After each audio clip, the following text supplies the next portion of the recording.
कि उनकी और उनके जो समझने का जो तरीका है मालेगांव के लोगों के ताल्लुक से, उसकी मैं कड़े शब्दों में मजम्मत करता हूँ और उनसे बोलना चाहता हूँ कि पहले मालेगांव शहर के हालात को समझो। जैसी संगठन जो है हमारी, उस संगठन की जानिब से भी मैं संजय निरुपम साहब की मजम्मत करता हूँ, उनके विचार की। अस्सलाम वालेकुम दोस्तों, आइए चलते हैं रफ़ीक खान मुर्गे वाले की तरफ और जानते हैं मामलात।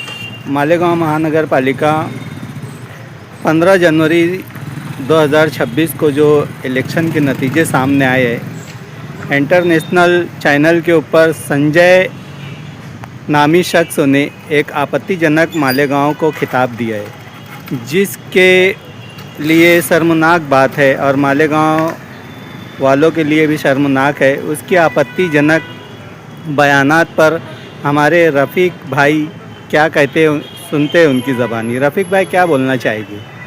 अस्सलाम वालेकुम दोस्तों, साथियों, मैं आपके इस चैनल से, यूट्यूब के चैनल से बोलना चाहता हूँ।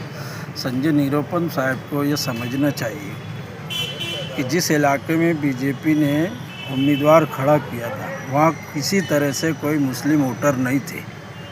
मालेगांव सेंट्रल का जो हिस्सा है, मालेगांव महानगर पालिका चुनाव 2026 में जिस इलाके में उन्होंने बीजेपी ने उम्मीदवार खड़ा किया, वहाँ सिर्फ हिंदू वोटर्स थे।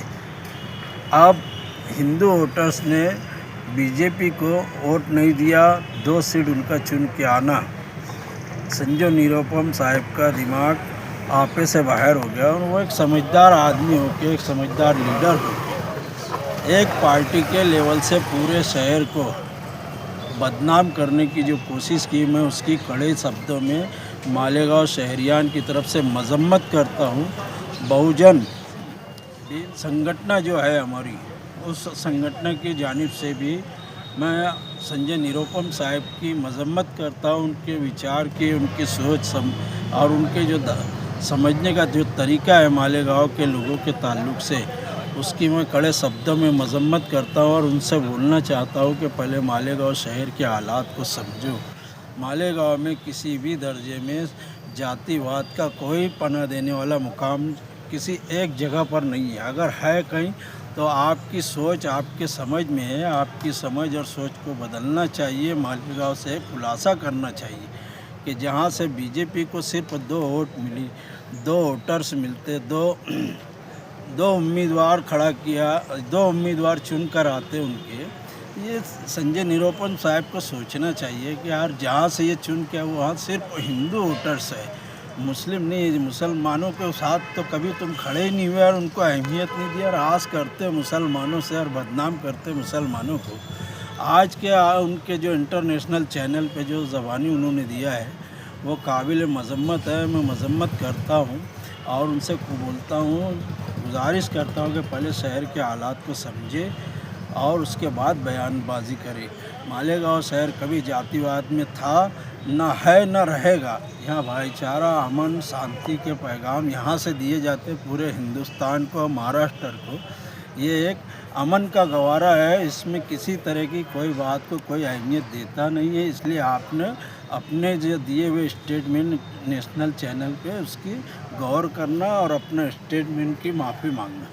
रफ़ीक भाई, और एक बात है जो हमारे दर्शकों को बताना चाहते हैं। बीजेपी पार्टी जो है, ये आउटर में खड़ी थी, 9 से 10 सीट खड़ी थी और आउटर में टोटल मराठी वोट है। लेकिन इनके 8 से 10 सीटों में कितने नुमाइंदे चुन के आए? सिर्फ 2 भाजपा के 2 है, 18 शिवसेना शिंदे गढ़ के है। ऐसे 20 उम्मीदवार चुन के आए और मालेगांव में MIM के 21 सीट चुन के आई। तो मालेगांव मध्य के अंदर जो मुस्लिम अक्सरियत कहा जाता है, यहाँ पर इन्होंने कितनी सीट खड़ी किए थे? वार्ड नंबर 13 में 2 सीट खड़े किए थे, जहाँ पे हिंदू मुस्लिम वोट मिल के थी। तो 13 नंबर के वार्ड के अंदर जो हिंदू समाज की वोट थी, उन्होंने कतराया वोट नहीं दिया। मुस्लिम समाज की पूरी वोट उनको मिली, जो उनके हलके में बैठती थी आदि के हिसाब से।